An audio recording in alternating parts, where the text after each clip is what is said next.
All right. Good afternoon, everyone. Thanks for joining us today on this webinar. My name is Lyndon Coombs. I'm the Director of the Jumbunna Institute for Indigenous Education and Research here at UTS. And we'll be using this next hour to discuss the first report to the ACT government. But first, I'd like to acknowledge the country that I'm on, the Gadigal, acknowledge the traditional owners of the country I'm on, the Gadigal people here in Sydney. I acknowledge their defence and custodianship of these lands and waters, and give thanks that I'm able to make a living on their country. Also like to acknowledge the traditional owners of all the countries that you're dialing in from today. As I was saying, the purpose of this webinar is to discuss the first report to the ACT government. The report is a stocktake of the ACT government's responses to the recommendations from the Australian Law Reform Commission's Pathway to Justice report from 2017. We'll also provide information on the second stage of the review and the consultation and engagement that we'll be undertaking. That's both with the community and government. Stage 2 of the project focuses on reducing Aboriginal and Torres Strait Islander contact with the ACT criminal justice system. We'll have time for questions, a little bit of time for questions towards the end of this webinar, and would encourage people to put their questions using the Q&A tool. The webinar is being recorded, and we'll share the link with everyone who has registered. So that's enough from me. I'd like to introduce Professor Chris Cunneen, who's the Chief Investigator of this report, to kick us off. Chris. Great, thanks, Lyndon. And I also want to acknowledge Fiona and James and Aisha, who all contributed to the report. So this is the first report for the work that we're doing with the ACT government. And the first report really focused on the Australian Law Reform Commission's report back in 2017 into the overrepresentation of Aboriginal and Torres Strait Islander people in the criminal justice system. And it made a number of recommendations, and what we were required to do was to undertake a stocktake, if you like, in terms of how the ACT government may have implemented those recommendations. So the ALRC report made 35 recommendations. It was not ACT specific, it was a national report, and the main focus of that report almost exclusively was on adults. There was a little bit relating to juveniles and a little bit on child protection, but the overwhelming number of recommendations actually focused on Aboriginal and Torres Strait Islander adults in the criminal justice system. And the key principles that underpinned that report were that solutions should be developed by Aboriginal and Torres Strait Islander people, and that government should work with Aboriginal and Torres Strait Islander people and their organisations and communities to implement any strategies that are required to reduce overrepresentation. So the recommendations covered a broad range of areas, from prison programs, parole, sentencing, through to policing, through to issues like justice reinvestment, justice targets, justice agreements, as well as dealing with issues that was criminal justice issues that were specific to Aboriginal and Torres Strait Islander women. When you have a look at the report, you'll see that there are 35 recommendations, but actually 2 of those recommendations had 2 separate parts to them. And so what we actually focused on were a total number of 37 recommendations. So if there seems to be a bit of confusion between the numbers, that's the reason. So it was actually 37 separate recommendations that we had a look at. So what we did was identify the extent to which those recommendations from the Australian Law Reform Commission had been implemented by the ACT government. Now, it's important to remember that there was no explicit undertaking by the ACT government to actually implement the ALRC recommendations. So really what we did was more of a stock take as to whether they had been implemented or not. And in assessing whether they had been or not, we looked at not only the recommendations, but also the rationale, the justification that the ALRC had for making the recommendations and what their intent was, or their purpose. We considered changes in the ACT that actually had occurred prior to 2017, because some of the recommendations that we found in the ALRC report had actually already been implemented by the ACT government prior to the report, the ALRC report coming out in 2017. So we looked at the policy context in the ACT. We considered input from government and non-government, including Aboriginal organisations. We had government submissions provided to us for the review. We had some written submissions, and we also looked at the ACT criminal justice data to see what might show. And I'm going to hand over to James now, who's going to talk about some of the data that's relevant to understanding these recommendations and their implementation. Yeah, thanks, Chris. And just want to acknowledge on the Wadamadagal lands today in North Sydney, and also apologise for last week with the caucus meeting on Thursday. I know a lot of the mob were unfortunately at the funeral, and there's a lot going on down in ACT, and people that I can see on the list are doing a lot of work at the moment in community, so thank you for that. In terms of the data looking at so far, positives, so ACT lowest rate of incarceration, around half the national rate, and it has decreased since 2017. This is for First Nations and non-First Nations as well, so it's all peoples. Also considering and taking into consideration the effects of COVID and how that may impact these numbers. Imprisonment for Aboriginal people was around 5% lower in 25 than it was in 17. And in 23, it was lower again than the national average. Another positive in the findings was, as it says, 85.2% of Aboriginal peoples completed community-based orders, which is really well above the national average for that. Slide 5. In terms of good and not so good, in terms of imprisonment, Aboriginal people make up 27.2% of the prison population and are significantly overrepresented. While that did fall by about 5% in that period, non-First Nations imprisonment fell by 31% in the same period. A consequence of the difference in that overrepresentation has significantly grown from that 27%. So it's much higher than the national average in terms of imprisonment.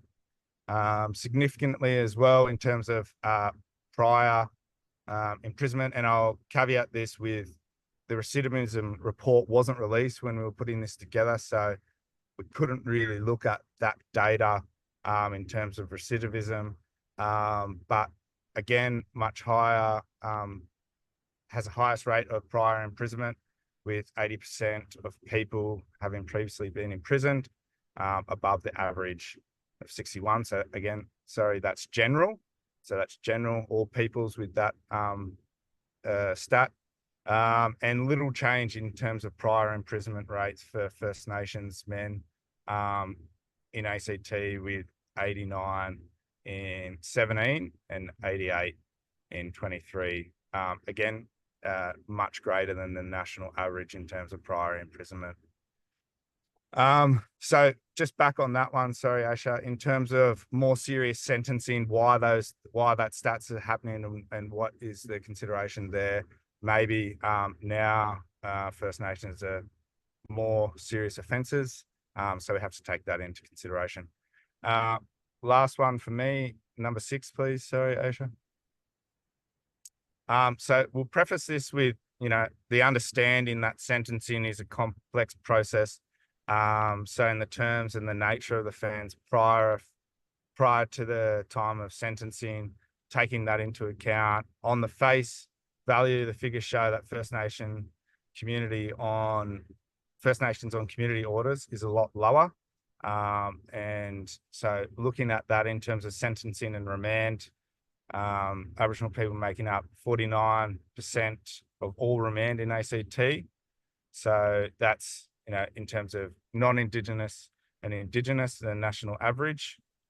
Community-based sentencing, 17.6 on all people, community corrections orders, and then 27 in terms of the prison population.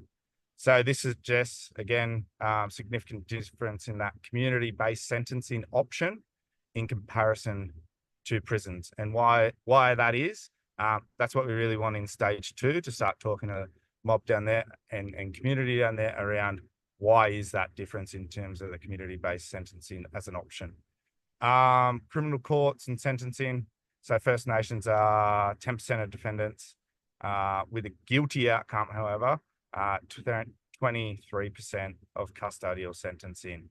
So proportionately higher than 10% of the sentencing outcome. So that's at the upper end of the sentencing hierarchy.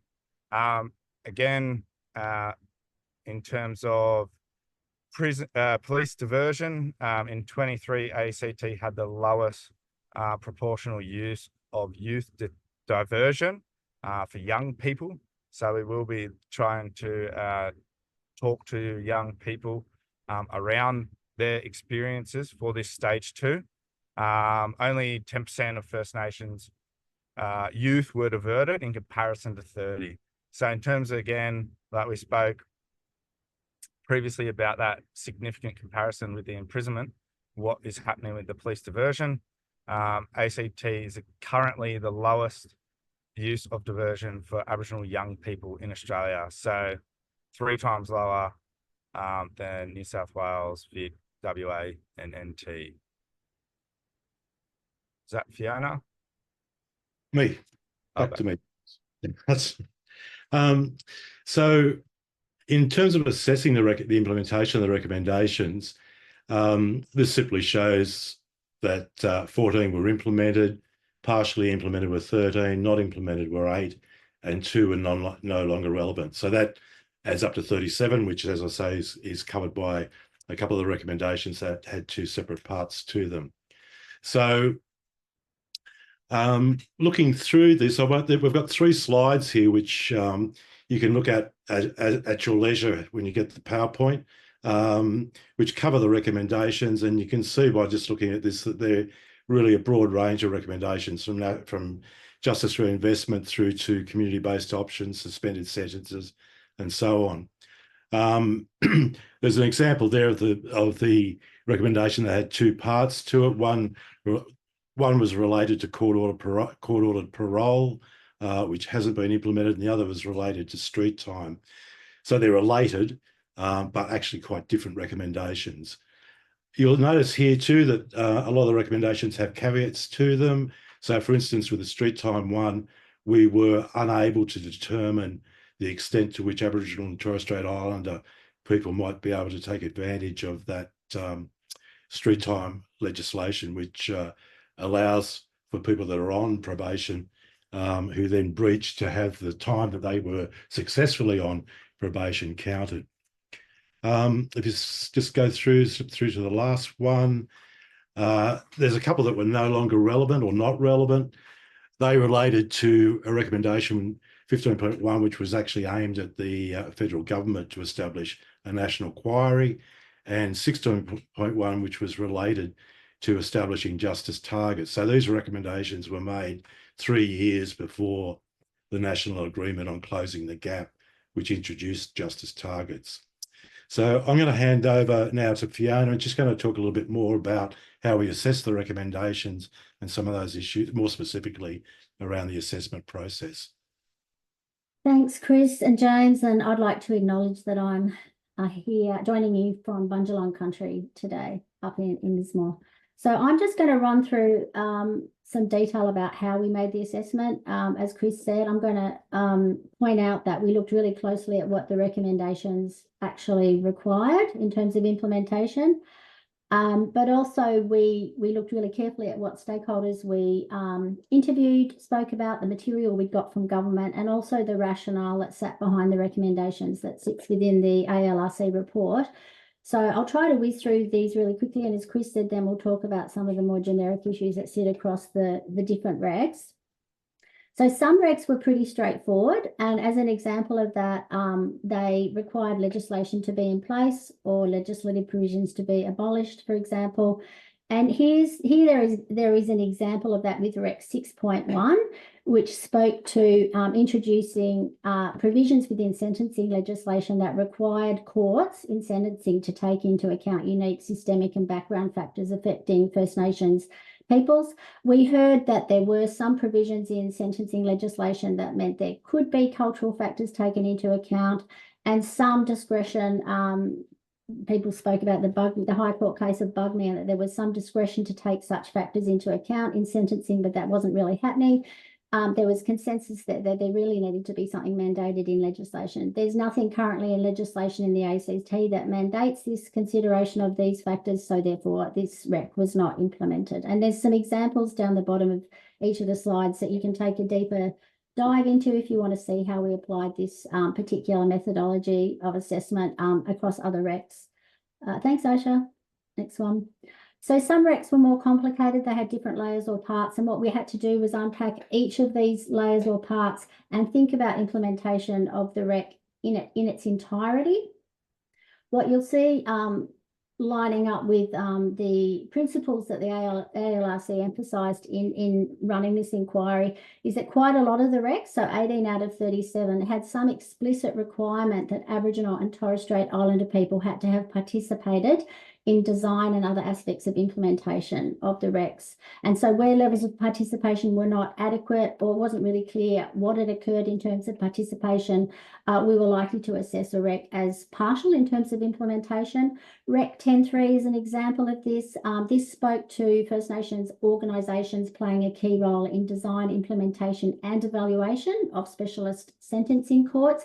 There had been some participation of orgs, of Aboriginal Torres Strait Islander orgs in the ACT. We've got the ALS sitting within the court processes, for example, and other ACOs involved in processes. But in terms of evaluation, although there had been an evaluation with some input from Aboriginal and Torres Strait Islander people, we were looking for something a bit more substantial in terms of participation in evaluation. Thanks, Aisha.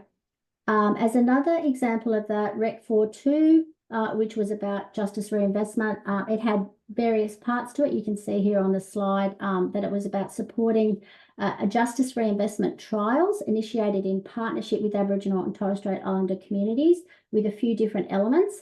With this one, we said, yep, it's fully implemented overall if we look at all of its parts. But as Chris said, spoke about before, this is one that had a caveat. Caveat meaning that there was some sort of condition or limitation impacting on implementation or our assessment of that implementation. In this case, there has been quite a lot done by the ACT government to support JR. It's gone beyond a trial in the ACT. And there were some positives, for example, with that last element on 4.2 there, they had brought together different areas of government in an executive coordination group that is progressing the reducing recidivism strategy that underpins JR in the ACT. So that was a positive. But what we felt was there was probably too much emphasis within that group on government leadership of this work. And so we felt that in terms of working in partnership with Aboriginal and Torres Strait Islander communities, there really needs to be more Aboriginal and Torres Strait Islander input into the decisions that are guiding JR and the ACT. The rationale spoke about investing money, including from the justice system, into community-based responses to overrepresentation. This will come up later in the later slide, but there's not enough of that. So there's still quite a bit of money going into justice and justice-led or justice system-based responses or government responses. And There was also discussion of Aboriginal and Torres Strait Islander people impacting into policy change, including to address social and community drivers outside the justice system of incarceration. And what we received was quite a lot of information about a series of programs that made up JR. So definitely some more work to be done there. So it was implemented overall, but those issues led us to identify some caveats. There were also a number of recs where, yes, there had been work done, but there were really important omissions or gaps. So we couldn't assess a rec as fully implemented. This really important recommendation here that spoke to the needs of Aboriginal and Torres Strait Islander women coming in contact with the justice system was partially implemented. We did receive information from stakeholders in government about some female-specific programs and services and some that weren't female-specific that might be meeting the needs of Aboriginal and Torres Strait Islander women. But we just, with the information we had, we couldn't really identify the extent to which those programs and services that weren't female specific were actually meeting the needs of First Nations women. And there were some really key gaps, including no female specific prison facilities and no women's shelter in the ACT. So that's actually a good example of where, there were quite a number of recs where we just didn't have enough information to suggest that there had been full implementation. And so I'll just talk about this one here too as another example, Rec 14.2. Rec 14.2 was assessed as not implemented in part due to a lack of information. This rec required police to review their complaint handling processes to ensure that the mechanisms in question ensured greater practical independence, accountability and transparency of investigations. Again, there had been some work done according to the information we were provided with by police. They'd conducted an internal review. They'd set up a new team around complaints investigations, but we didn't really have any clear detail pointing us to an outcome that indicated mechanisms were now meeting the requirements of the ALRC in terms of accountability and similar.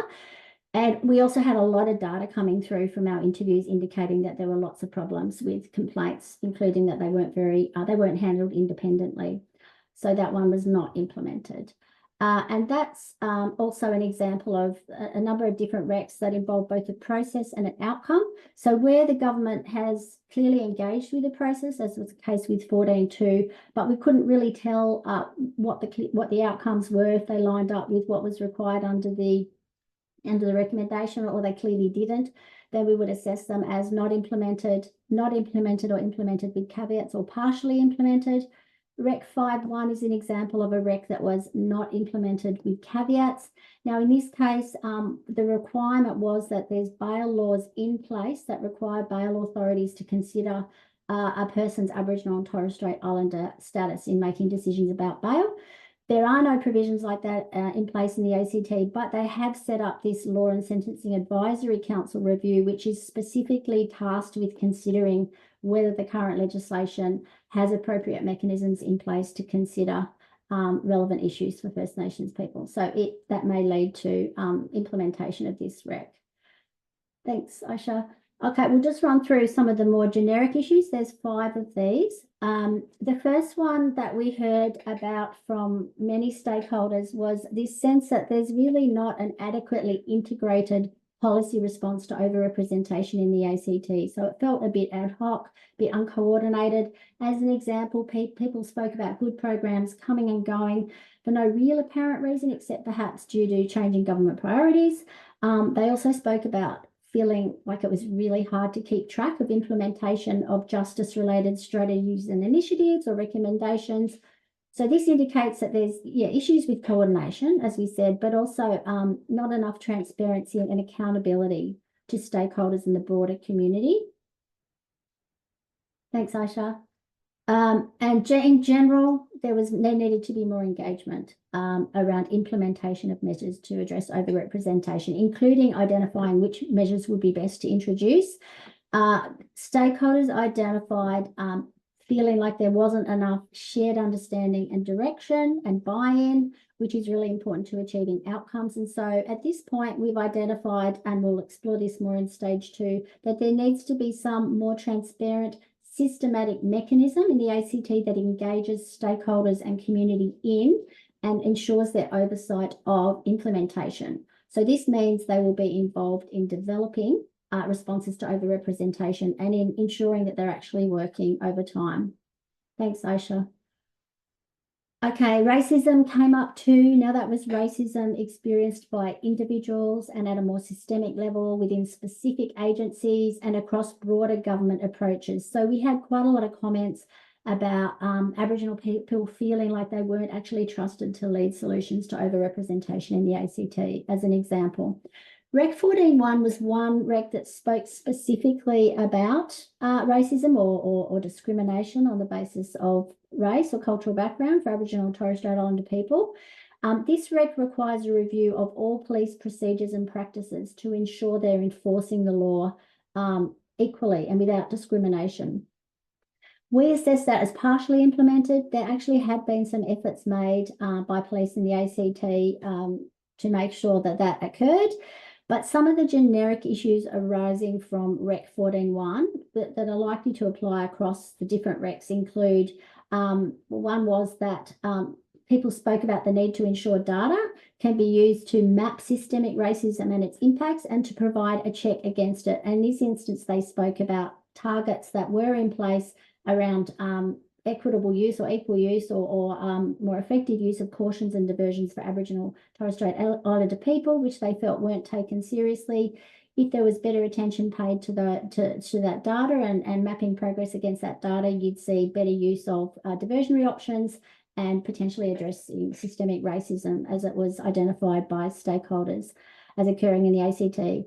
The other broader questions came up around complaints mechanism, not just within police, but in the ACT in general, and how they could better protect Aboriginal and Torres Strait Islander people against racism and breaches of cultural rights, which is again something we'll look at in more detail in stage 2.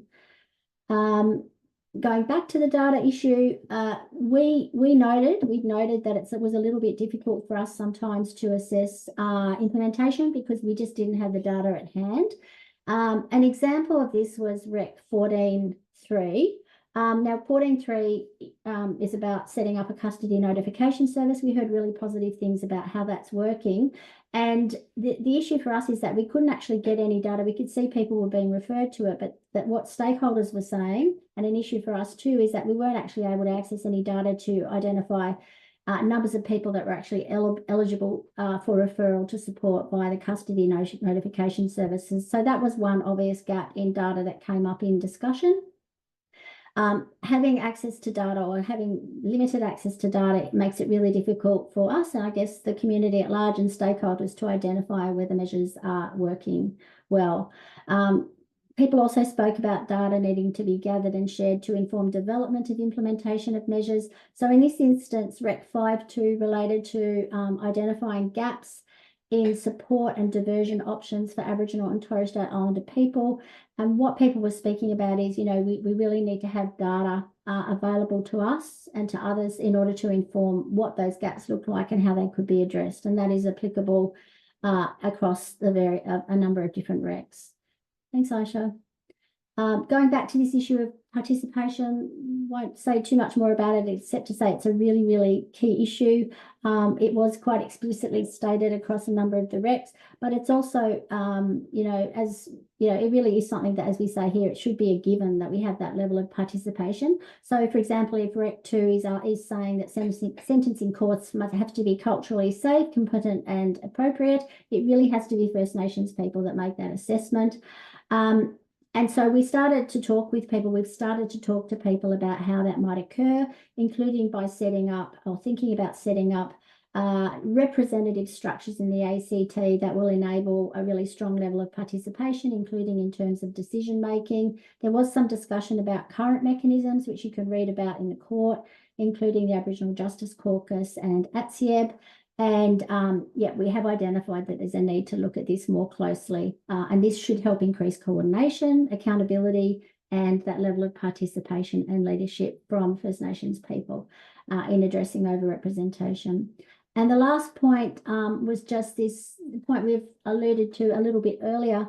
We saw across a lot of the recs, government identifying as implementation that of quite a small number of Aboriginal-led services and programs were actually doing quite a lot of the heavy lifting. and that constituted implementation according to government. So what we've identified and what stakeholders are clearly emphasising is that there are multiple gaps in terms of community-led and controlled programs and services to help reduce overrepresentation. Those that are doing the work are considerably under-resourced, despite their essential contribution to reducing First Nations incarceration.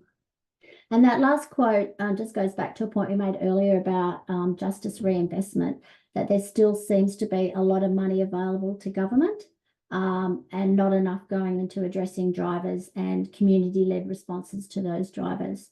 So I'm going to stop now, and we might check in to see if there's any questions, and then we're going to come back to the last slide. Chris, is that right? Or did you want to speak to it now? No, look, I think if we see if there's any questions first, and then we'll come back to this issue about what we're going to do in stage 2.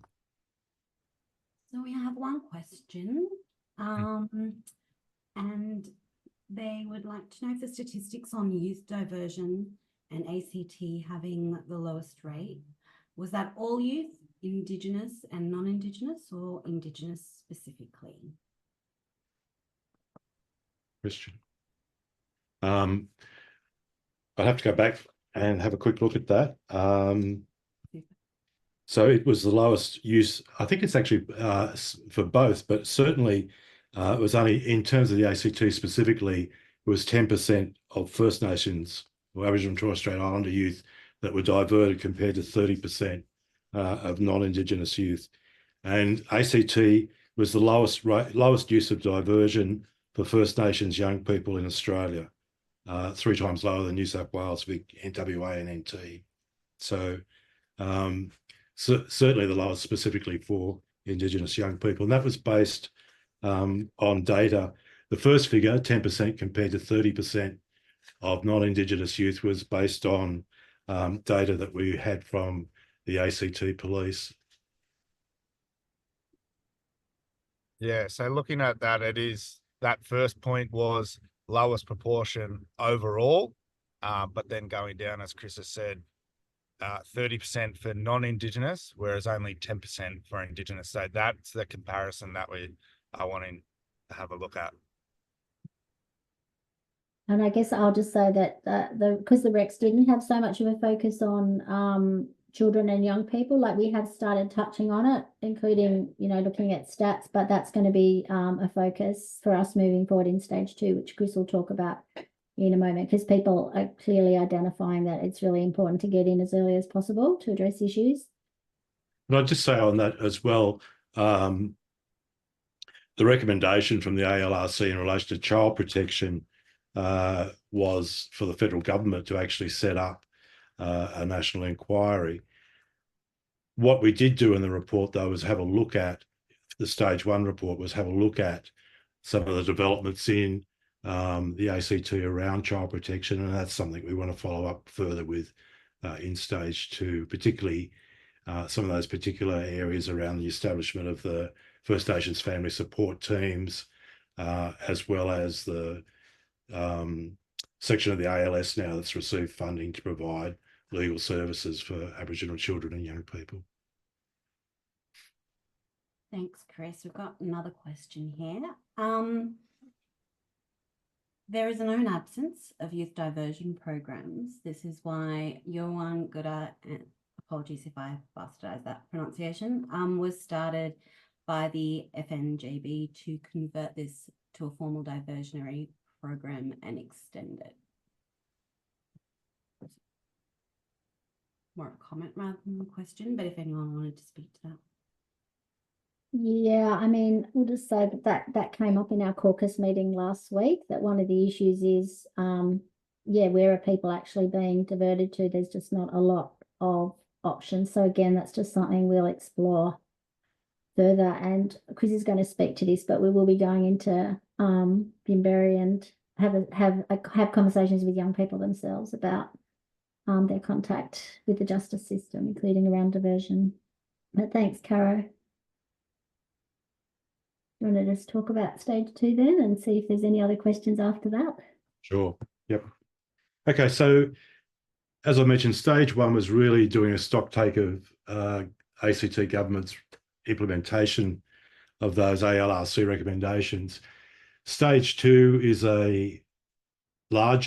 addressing a much larger question in terms of what's needed to reduce Aboriginal and Torres Strait Islander contact with the ACT criminal justice system. So what needs to be prioritised in terms of strategies and approaches? And when I say what needs to be prioritised, the focus of this is what's seen to be needed to be prioritised by Aboriginal and Torres Strait Islander people in the ACT. Before I actually get onto the kind of process about how we're going to do that, we've got a number of general questions that we're looking at. So the key factors that's driving First Nations overrepresentation in the ACT and how they can be best addressed. And one of the questions we really want to try and get to a more considered answer to is this one about the difference between why the imprisonment rate has fallen so rapidly for non-Indigenous people in the ACT. And although it's marginally fallen for Aboriginal and Torres Strait Islander people, the gap is actually growing. So what is it that's actually working to reduce imprisonment of non-Indigenous people that's not working to reduce the rate of imprisonment for First Nations people? And I think that's a critical question, because something is definitely and has definitely reduced non-Indigenous imprisonment rates by a significant amount over that period of time. And for ACT Indigenous people, it's fallen by 5%, but that's a huge gap between a fall of 31% for non-Indigenous people. And so that's why we end up with this kind of strange situation where imprisonment rates are falling for Aboriginal people marginally, but the actual gap is widening, and why the ACT has the largest level of overrepresentation in the country now, while at the same time having relatively lower imprisonment rates. And so the other questions that are there: what's working well at the moment, and how can that be developed or strengthened? What are the main gaps in service provision and programs? What's new that might be introduced? What are new initiatives or innovations that are likely to contribute to reducing overrepresentation, and how might they be progressed? And what specific law and policy reforms are needed to address overrepresentation? Now, some of those were already indicated in the ALRC report in relation to bail and sentencing, but what other areas of law and policy reform are important? So they're the major general questions that we want to address. We'll have more specific questions for various agencies and Aboriginal community organisations, but they're the general questions. And so what we're going to do in terms of the process, we're going to engage in a number of stakeholder workshops, community dialogues, interviews in the AMC and Bimberi, as well as written submissions. So there's some dates that are down there at the moment for the latter part of October. We'll also be looking to have more periods of time to interview people than what's there. And people also have a choice in terms of whether they want to have face-to-face or online meetings. And so the stakeholder workshops are designed to engage with both Aboriginal orgs as well as non-Aboriginal orgs that may have significant First Nations programs and staff in the ACT. People have got a choice as to whether they want to engage in a workshop with other organisations or whether they prefer to have one-on-one interviews with their own organisation only. Separate from that are the community dialogues, and this is really where we want to just speak to people in community. We don't want to engage necessarily with Aboriginal and Torres Strait Islander people who are working and representing an organisation, but rather simply just people in the community and their experiences of the criminal justice system in the ACT, and we'll be able to pay community members for their participation. So what we're hoping to do is to engage with a number of Aboriginal organisations to bring in some of their clients, bring in some of their participants, so that we can talk with them. And I'm sure that will also include people with lived experience of the criminal justice system. And so, as I've said, that we can pay those individual community members for their participation in this. Separate from that, in terms of getting direct lived experience of the prison system and the juvenile detention system or juvenile prison system, we will do interviews in the AMC and in Bimberi hopefully during that October period. And then finally, we can have written submissions from anyone who might want to provide those. And separate from all of this, we will engage also directly with government agencies in terms of getting their contribution to the work. So I think that's all. I don't know if James or Fiona or Asha, if you want to add anything more to that community engagement process. I'd really encourage people to participate. We probably had half the number of Aboriginal organisations and non-Indigenous organisations that we contacted actually participate in the first review in stage 1. And so we'd like to get that at a much higher level if we can, moving into stage 2. So I think that's about all for me. I don't know. Do you have anything else to add? Anyone from the team or Lyndon?